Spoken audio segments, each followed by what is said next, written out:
Welcome to Fine Tuning with Drew Taylor, your one-stop shop when it comes to animation news and commentary. I'm Drew's co-host, entertainment writer Jim Hill, and he and I are recording this show on Friday, April 2nd, 2021. It's the day after April Fool's, Drew. A holiday I don't care for much. It's when the professionally unfunny do elaborate crap to pretend, look how witty I am.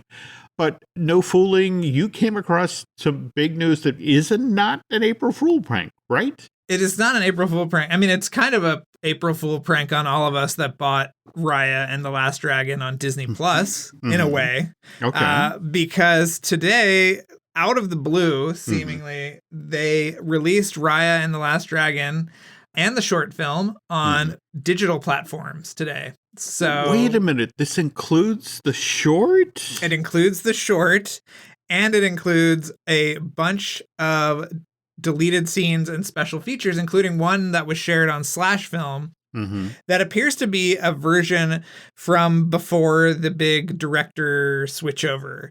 So this is her as a protector. She's got her magic sword. It's all the stuff that kind of fell away when they had their big conversion sometime in 2019. So, Holy yeah. cow. It does suck because I'm sure, like, you and I paid for $30 for it just on Disney Plus, but you can get it right now on Movies Anywhere and watch it on Vudu and YouTube and everything else. So it's sort of disappointing that they did this and didn't tell anybody about it. But hey, that's what it is, I guess, right? Okay. And speaking of stuff that we think might actually be popping up in front of Raya being shown theatrically out in theaters, you came across a short today as well? Yes, there is a Hotel Transylvania short, a new Hotel Transylvania short called Monster Pets, which is it's called Monster Pets, a Hotel Transylvania short, and it says in theaters this weekend in Cinemarks. So if you go to Cinemark this weekend and you see Raya, let us know if you saw Monster Pets before that, as we patiently await getting to see that. But, you know, it made me think, because Gendy is a credited executive producer on this short, and it made me think of last year, Jim, when we didn't get to watch a new episode of Primal on Adult Swim on April Fool's. But what did they do this year? On March 31st, at the stroke of midnight, Adult Swim went from being Adult Swim to Adult Swim Junior, with the notion that they changed over their entire channel for small children. And suddenly a credit sequence for Rick and Morty Babies ran. And it's the Rick and Morty opening we all know, only with Rick and Morty as infants. And then they ran Total Recall, the fourth episode from season 2, but it had been entirely redubbed in children's voices, which I got to make some time to find today. I guess there was a trailer posted on Twitter for Adult Swim Junior, where they had Aqua Teen Hunger Force, the Boondocks, and Harvey Birdman, attorney at law. And my daughter evidently particularly fell in love with Meat Wad with a toddler's voice. So got to check this out. Also, we should remind folks that the 5th season of Rick and Morty is going to debut on the Really For Real Adult Swim, Sunday, June 20th. Did you watch Solar Opposites? I have the best of intention. I promise I will do the Solar Opposites thing. But, you know, that'll be over the course of the rest of the weekend. And at some point this weekend, I'll also have to make time to watch the new Space Jam, A New Legacy trailer, which HBO and Warner's has been telling folks it's going to drop tomorrow at 9 a.m. Pacific time. That's 12 noon here in on the East Coast. And are you more intrigued now that, I guess earlier this week, they released that suite of 8 posters? No, those posters were terrible. Absolutely. I don't know who did that. I don't know. It was terrible. I thought the characters in shadow was such an ugly look. I thought the kind of gradation was all off. Yeah. Not feeling great about this, Jim. But hopefully the trailer will put me in my place. Okay. Well, on the other hand, we did also have this week the Really For Real trailer for Mitchell's versus the Machine drop. What did you think of that? Well, I told everybody not to watch it because it gives away some really good stuff. Mm-hmm. So, did you watch it? I did. I Okay. did. I very much looking forward to it now that the, sort of the world and the conceit is laid out there. But you've been lucky enough to see the whole film. Yes. Does it give away too much? Yes, it does give. Well, it gives away some surprises. It doesn't give away sort of the broad strokes. Mhm. So, but I think if you watch it, there's a scene in a mall. That's all I'll Mhm. say, which Okay. I think should have been kept out of the. I understand why they did it, but Mhm. when I saw it a little while ago, I wrote, probably in all caps, Jim, do Mhm. not give away the mall scene in the trailer. And of course, here we are. But, Well, these things are out of my control, Jim. that's the thing. The marketing department is always an interesting bunch of people. They don't much care what they give away, as long as people turn out to watch the film, whatever gets you there. And now, Yeah. again, this is going to debut on Netflix on Friday, April 30th. Mind you, the day before that, Thursday, April 29th, we get our next batch of Looney Tunes cartoons over at HBO Max. This is set number 4, really? Wow. Yeah. The first set dropped back in April of last year, 10 cartoons. We then got set number 2, more than 7 months, 8 months later, in January of 2021. There was a set before that dropped in December. But what they decided to do at HBO Max is they sort of glommed them all together, and they then became known as the Bugs Bunny 24-karat holiday special. Did you catch that at all? Yeah, I loved that. Did you love it? I did not see it. Now I got to go take a look at it. Now, as long as we're talking about new seasons of stuff coming, and as you're marking up your cartoon calendar here, April 5th, we have the season 2 of Mirror Royal Detective. It debuts over at Disney Junior. They have brand new episodes every Monday for 8 weeks thereafter, with an episode highlighting Eid el-Fitr. By the way, that's the festival of breaking the fast. That's marking the end of Ramadan. So kind of intriguing that Disney opted to go that route with the show. But yeah, that debuts on May 30th, out ahead of the actual Festival of the Breaking of the Fast, which starts on Wednesday, May 12th, and ends on Thursday, May 13th. And then I know this is a big part of your schedule, Drew, but of course the season 2 of My Little Pony, Pony Life, debuts on Discovery Family. There were a couple of Comic-Cons I went to years past, and it was always interesting to run into the bronies. But did you see, you were pretty much on the money in regard to the reaction to Comic-Con Special Edition? Oh, yeah. I was not alone, Jim, in my outrage. Yeah. Well, did you see the thing where they were saying that, like, talent doesn't want to do anything? Yeah. I mean, the folks at Comic-Con International released an additional statement, explained their position about this was the only time that was available, and there were other cons around the country that have used the same date, but I think somebody was pointing out that in years past they've done this in New York, but it's like, well, yeah, because you could get on the subway, go to the con for the day, and still be home with the family. Right. That's not an option with this one. So we were just talking about how season 2 of Mirror Royal Detective and My Little Pony, Pony Life, kind of sad to learn that one series is only going to get 2 seasons, and that's Bless the Hearts. It's a charming show. It is. It is. Debuted as part of Fox's animation domination block back in September of 2019. And the timing of this cancellation, I mean, the news broke this afternoon, is a little weird because Tuesday of this week, we learned about the launch of 20th century, 20th television animation. Yeah. Do you want to talk about that, or? Yeah, well, I mean, it's just really interesting because it's being run by Marcy Prolito. Let's say that's her name. Yeah. Yep. And she's been hired to run this new unit, and they've described it as being a development hub for quote unquote dozens of adult skewering animated shows. And but what's funny is one of the examples they give is Bless the Hearts. Well, that's what I mean. I mean, literally, here's this announcement from Tuesday about here's these 11 shows that we're working on and that we already have up and running, and we have dozens more in development. And then right after that, and we're shutting this one down. But I mean, the portfolio is amazing. I mean, it includes The Simpsons, Family Guy, Bob's Burgers, and Central Park, our favorite. Hello, There Ava. And also, they are working on projects for Apple TV Plus, HBO Max, all of these different streamers. So it's not purely a conduit for Disney Plus or Hulu projects. Although, as I just mentioned, Solar Opposites, which we have heard already, is renewed for a third season as part of this as well. So.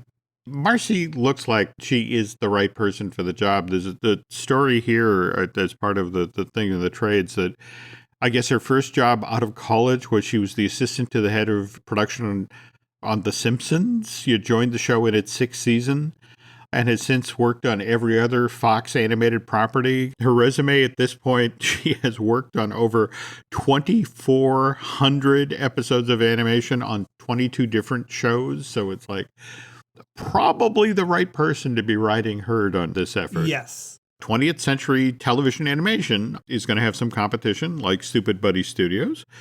And speaking of Stupid Buddies, have you heard about the show Ultra City Smiths, the thing they're doing for AMC? It's only a 6-episode order. But the gimmick of it is it's a kind of a noir, a murder mystery. Only the difference is the characters in the show will all have doll heads. Okay. It's already got a killer voice cast. John C. Reilly, B.B. Newirth, Kurtwood Smith. We don't have a launch time yet. Basically, they've alluded to it will drop sometime this summer, but they haven't locked when. Kind of unexpected. Murder mystery with doll heads. But I'm there. It's Stupid Buddies. I'm there. Speaking of unexpected, and in relation to a company that does stop motion, what was your take this week with the Leica news?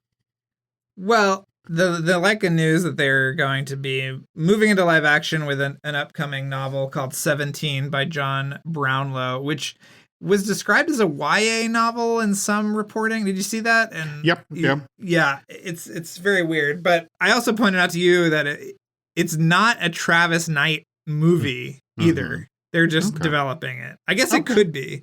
Okay. But he's developing the $6 billion man for Warner Brothers right now. But when we were talking about this earlier in the week when it broke, we were talking about how they kind of had to do it, right? Because they haven't really had a huge hit. And also, it's not like there's a certain animation company that did the exact same thing, that, Walt Disney. People forget that December of 1937, he puts out Snow White, and it's 8 years later after being predominantly the studio that did only animation. I mean, if you want to talk about the live action scenes and that sort of stuff for like Three Caballeros or that sort of thing. But it was only December 1946, I want to say, or November, where we got Song of the South, where you see a Disney start to lean more toward live action, because frankly, it's easier to make those movies. You can get them out faster.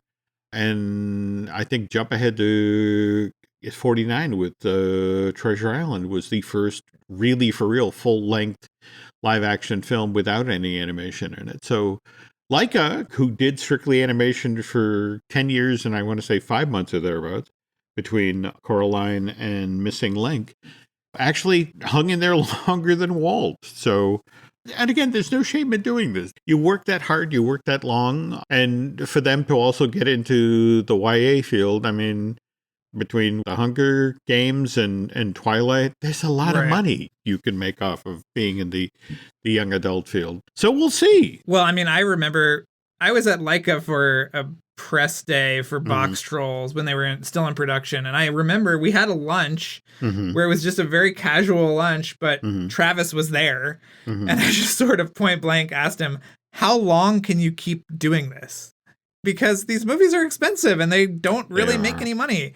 And, he kind of hemmed and hawed and said, we don't have that big a footprint. We don't have that big of a staff. It's not a huge expenditure, but you can only do this for so long without a kind of like, imagine if Pixar didn't hit their stride until 5 movies in or something. It's I understand the need to diversify is what I'm saying. I get that. But at the same time, you look at things like Kubo and the Two Strings, and wonderful, amazing film. Nobody does stop motion like that. So as long as we're talking about stop motion, I want to ask how many people out there have seen Vincent, the stop motion short that Disney put out back in October of 1982, the black and white film about the little boy who dreamed he was Vincent Price. You've undoubtedly seen this, Drew, right? Oh, I love it. Yes, yeah. I watched it at the MoMA retrospective. I'm looking to see if it doesn't look like it's on Disney Plus, but it should be. I totally agree. But this short, it launched not only Tim Burton's career, but also started Vincent Price's association with the Walt Disney Company, which Drew, by the way, pointed out was a little broader than I remembered. So I'll tell you what, folks, we're going to take a quick commercial break and we'll expand on what Drew pointed out. This podcast is brought to you by Carvana. Carvana lets you buy your next car on your terms. Explore a massive inventory online, filter for what matters, and find your perfect match. Then choose delivery to your home or pick it up at one of Carvana's iconic car vending machines. Every car also comes with a 7-day money-back guarantee, so you can make sure it's the right fit. Buy your car on Carvana. Delivery or pickup fees may apply. Limitations and exclusions may apply. See our 7-day return policy at Carvana.com. Carvana. Introducing Meta Ray-Ban Display, the world's most advanced AI glasses. With a full-color display built into the lens of the glasses, it's there when you need it and gone when you don't. Send and receive messages, translate or caption live conversations, collaborate with Meta AI, and more. Be one of the first to try Meta Ray-Ban Display. Visit meta.com/Meta Ray-Ban Display to book a demo and find your pair. This episode is brought to you by LinkedIn. Psst, healthcare pros, word's out, and it's too good to keep quiet. Look, LinkedIn is revolutionizing job hunting, making it possible to search by specialty, shift preference, and salary. Endless scrolling is out. Whether it's a mental health therapist or dental hygienist, finding the perfect role is faster and easier than ever. Head to linkedin.com/healthcare and start your search today.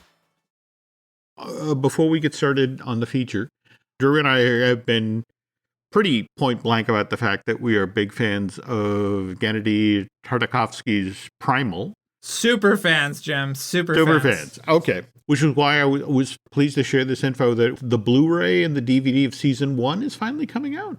Yeah, June 1st with some special features. And you saw that his Clone Wars is on Disney Plus today, right? Yes.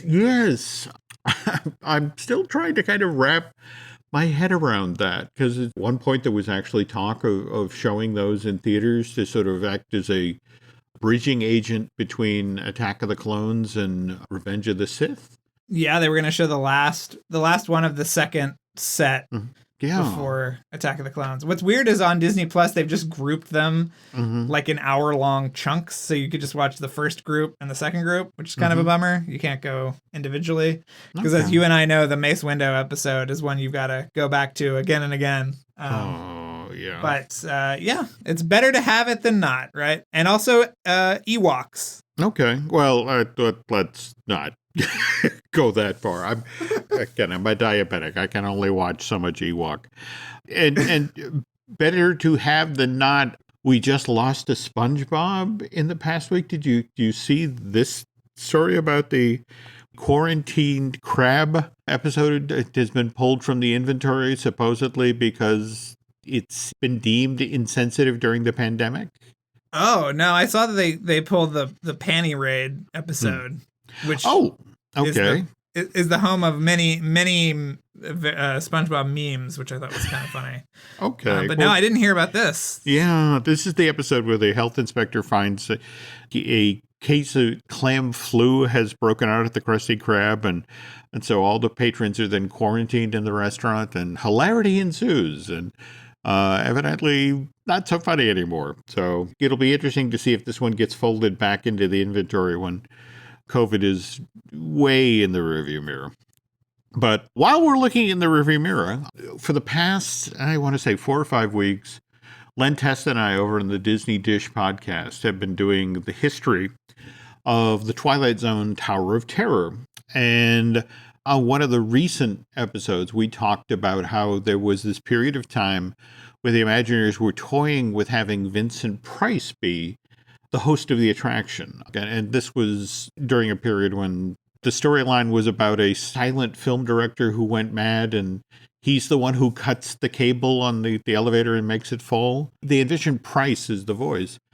And Drew reached out almost as soon as we finished the episode, and it's like, why don't you talk about what you reminded me of, which I'm kind of embarrassed that you didn't mention as part of the show. No, well, first of all, this series is wonderful, and it's hugely helpful to me because I'm working on something in that period. So to be reminded of the ambitious plans for the Euro Disney project and everything else. But you brought up the fact that he narrated the Phantom Manor in Paris, and I said, Jim, what you forgot? He was in Disney MGM Studios already because he was narrating the Sorcery in the Sky Nighttime Spectacular, which was really a fun show, I thought. Honest, for the longest time, it was my favorite nighttime spectacular in Florida. Yeah, but largely because, again, it was staged on top of and around and above the Chinese theater. And yes, Vincent's voice was one of the things that really made the thing sing. A lot of people don't recall that when Vincent passed in, I want to say September of 93, thereabouts, they discontinued using his voice. They went with a more generic voice. But what I love about Drew is he's tenacious. So you started hammering on Vincent Price and Disney and came across this weird little interstitial thing that had been on the Disney Channel. Do you want to talk about that? Well, what's really sad, Jim, is that I wasn't even looking for this. I have been just watching Disney Channel interstitial material because I really love that period when it was a pay channel, and there are some great collections of like the free weekends, where they have a woman at a computer and a phone, and I'm here to take your subscription call or whatever. So anyway, one part of this was a segment called Read, Write, and Draw, which was a very charming kind of little short thing with Vincent Price kind of teaching kids how to read, write, and draw. And it's really, really cute. Also kind of weird. So you had some information about how he kind of came to Disney, right? For the first 20 years, he was in Hollywood from 38 to 58. He's a contract player. He's in dramas. He's in comedies. It's only in 1958 when he does The Fly that he kind of finds his new niche. He becomes a horror guy. He's so unfamiliar with doing horror at this point. Do you remember The Fly at all? With the whole David Hedison, of course. Help me, help me. Yeah.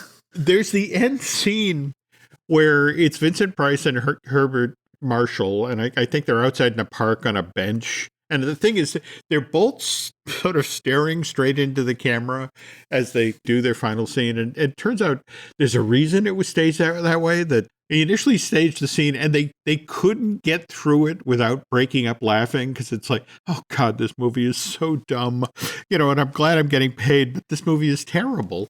And eventually he's like, all right, the only way we're going to get through this scene is if we, you both are staring straight ahead. And then, of course, the movie turns out to be this massive hit, and there's like 2 sequels, and then the Jeff Goldblum reboot with Gina Davis in the 80s. So Price becomes this horror guy in the 60s. And this is when young Tim Burton, who was born in 58, falls in love with Vincent Price.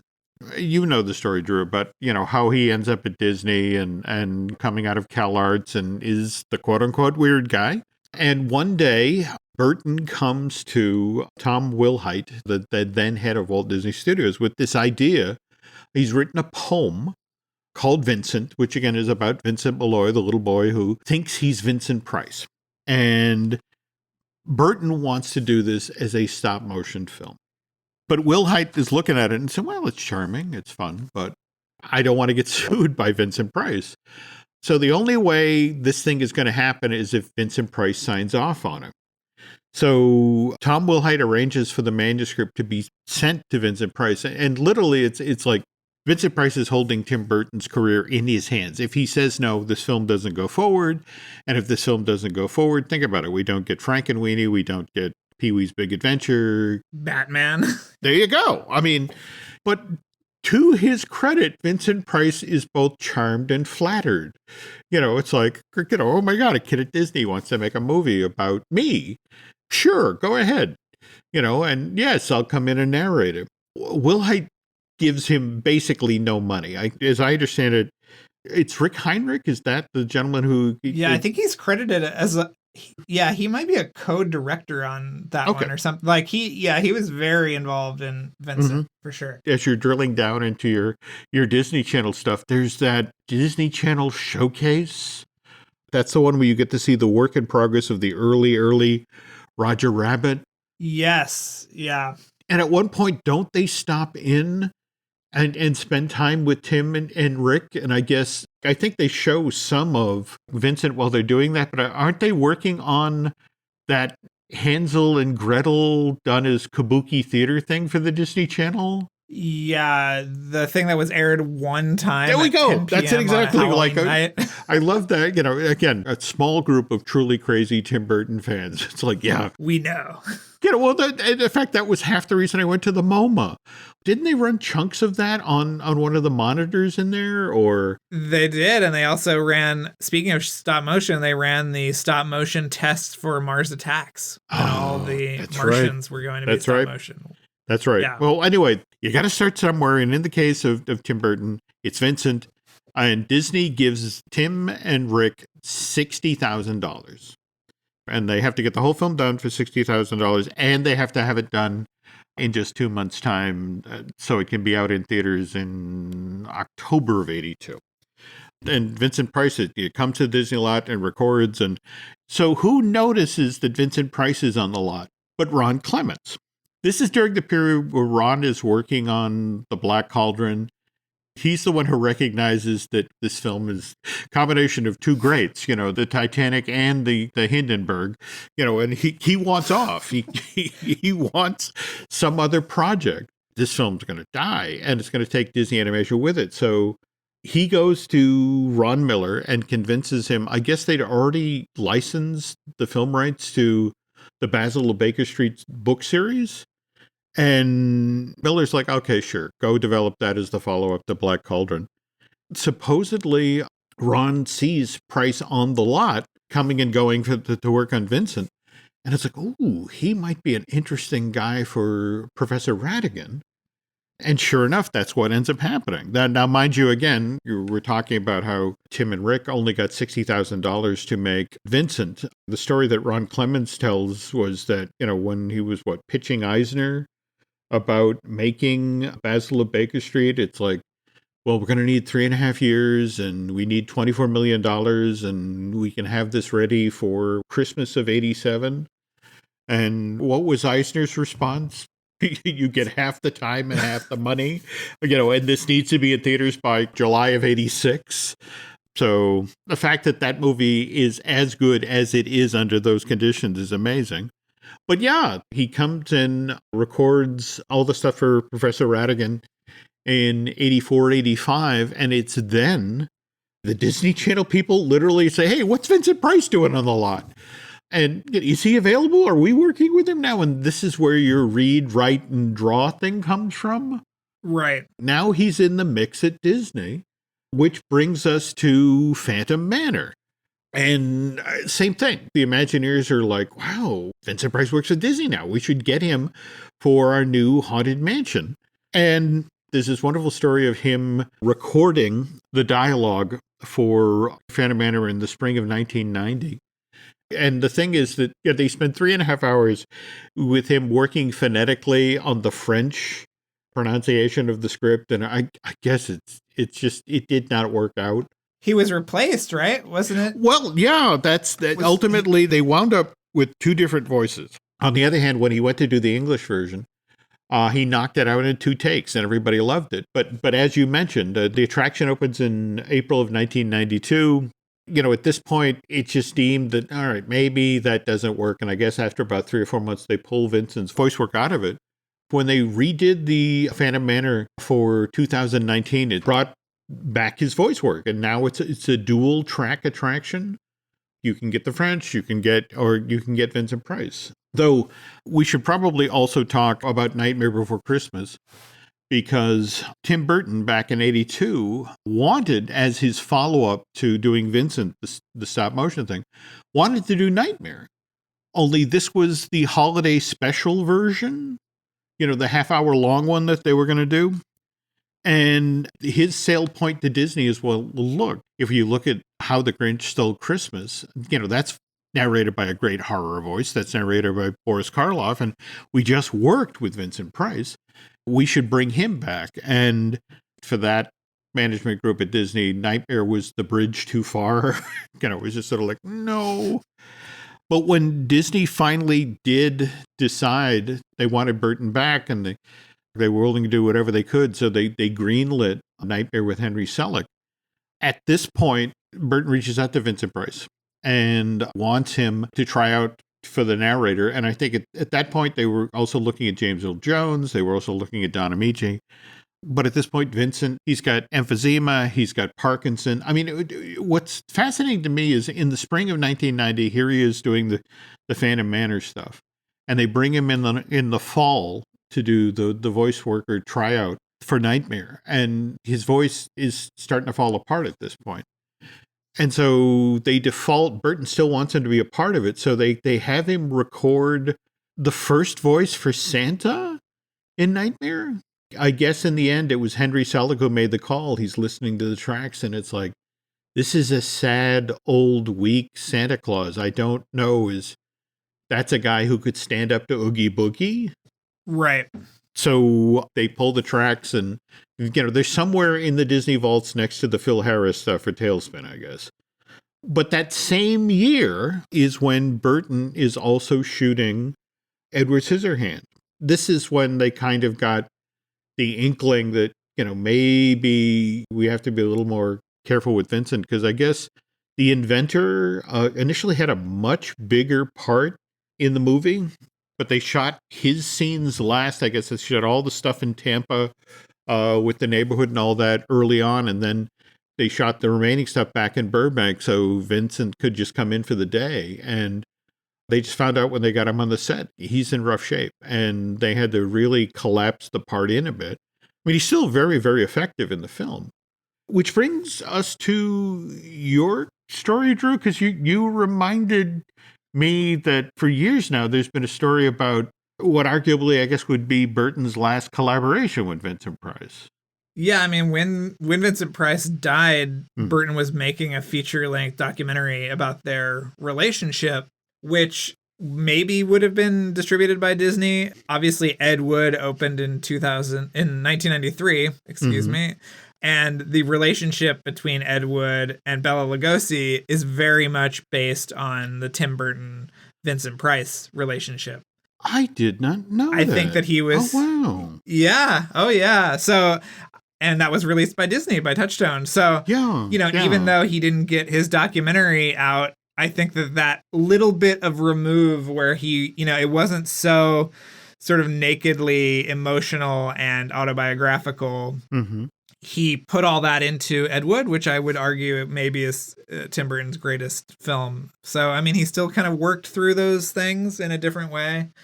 But I would still love to see what the footage from his documentary looked like. I hope someday he decides to splice it together, No, definitely. Especially in this subscription streaming service world where something like that could do quite well in the festival circuit, if there were still a festival circuit. I think something like this, that there'd be an audience out there that would embrace that right off the bat. 2 quick stories before we close out here, because I was living in Florida at the time that Edward Scissorhands was being shot. And there are these 2 very weird Disney ties to the movie. You remember the neighborhood when Edward, comes down off the mountain and is brought home by the mom selling Avon, and you get the tour of the really ugly neighborhood. this is a real neighborhood, a subdivision outside of Tampa. And Burton knew that the homeowners were not going to be happy when he saw what he was going to do to their houses, paint them really ugly colors and make the windows smaller and all that.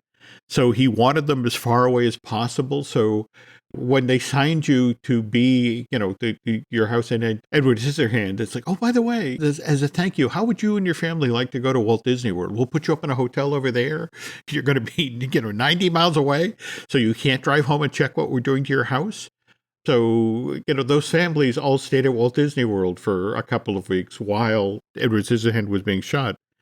Conversely, though, a friend of mine who worked at the Adventurers Club, Andy Clark, he was the original Graves, the butler, but he got hired to actually be in the cast of Edward Scissorhand and just, would describe it as this very, very surreal experience. But he has one line in the movie where I think at one point a backyard party, he goes up to Edward and it's like, I know a doctor who could maybe help you out with those hands. And during the years when he was working at the Adventurers Club, he always knew he was dealing with a Tim Burton fan when people would walk up to him and, he'd be holding the tray as Graves the butler and they'd go, I know a doctor who can help you out with those hands. It's great. It's a great line reading, I gotta say.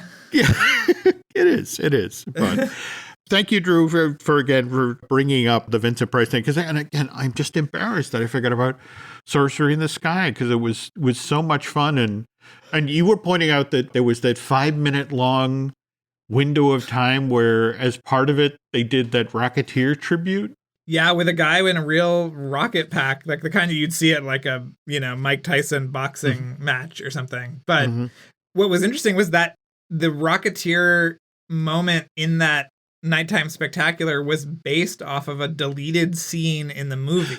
That's right. That's right. Was the Rocketeer saving somebody who falls off the marquee of the Chinese theater, which is also why there are blast prints. I'm not sure if they're still there, but in the wet cement, there's a blast print from the Rocketeer as his signature outside the theater. I have a copy of that draft of the screenplay, and in fact, the way that scene ends, I forget which starlet is supposed to be stepping into the wet cement, but you're right, that it's a premiere at the Chinese theater, and there's somebody up on the wall of the theater with a spotlight who turns into the Rocketeer and loses their footing and falls to the ground. The Rocketeer saves him at the last minute, but as he's saving the guy, his feet get planted in the cement.